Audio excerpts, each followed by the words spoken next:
That, Siguro isa yon sa napakalaking dahilan dahil we need accomplishments from illegal drug accomplishments from especially sa mga pulis na nakakasakop dito sa mga targeted areas natin. But unfortunately, upon my review, and it is based on record, nag-fail sila sa aking mga expectations. Effective immediately po yun, sir? Yes, the OIC will recommend to us and we will give them the formal order once we receive the recommendation of the new OIC of ICPO. How about, sir, sa mga station commanders natin, sir? Kasi meron tayong mga performing na mga station commanders. Nag-order ka din na palitan yung mga station commanders there. How about sa mga performing? Yes, it will be included. Those who are performers will be retained. Naniniwala ako na hindi kailangang i-repair ang isang bagay kung hindi naman ito sira. So that will be the guiding decision of our new OIC.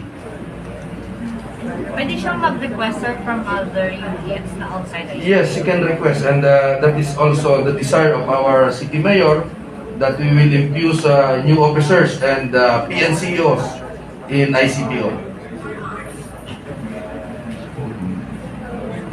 So, any message na lang, sir, sa taga Iloilo City sa pag-alis at pagpasok? Sabi ko nga sa inyo, sa taga Iloilo City na personnel na kasamahan namin dito, yung kapulisan ng Iloilo City Police Office, you toe the line, you follow your new OIC, or you will be shipped out of Iloilo City Police Office.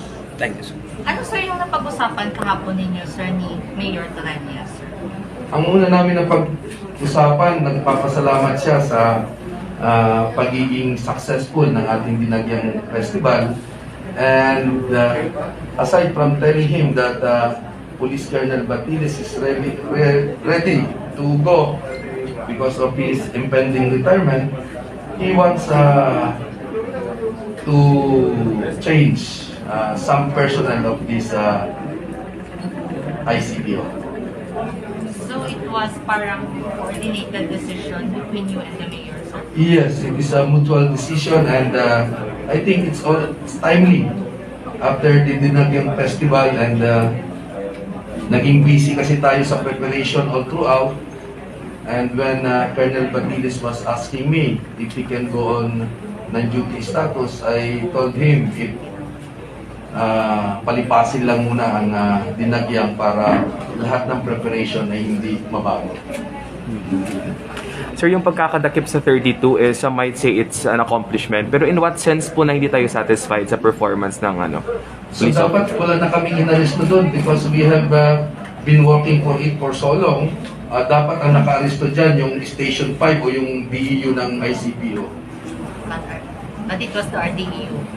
But it was the RDEU, and in fact, hindi namin pinalam sa Station 5 dahil kung pag kami nagko-coordinate, nagsisiro yung aming operation.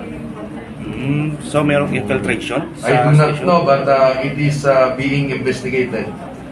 But I am telling you, they will be changed. All of them, All of sir? them. All of them. Saan sila i-assign, sir? We will study, and I will wait for the recommendation of the OIC of ICP.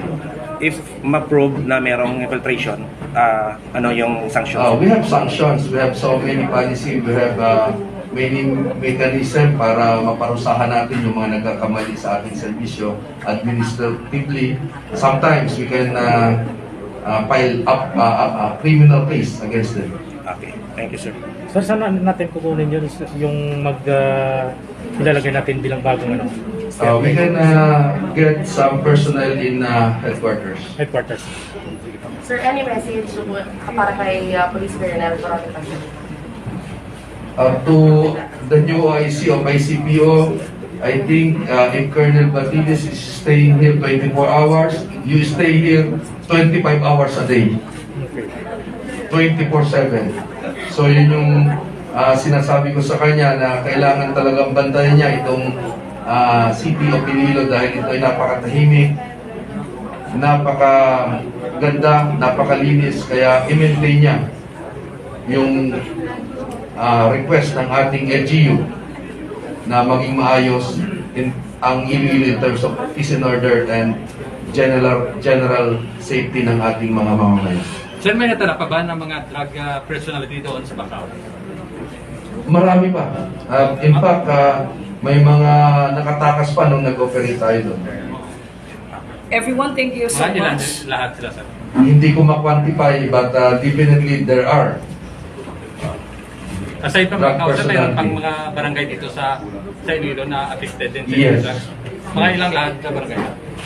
As we talk with Mayor, more than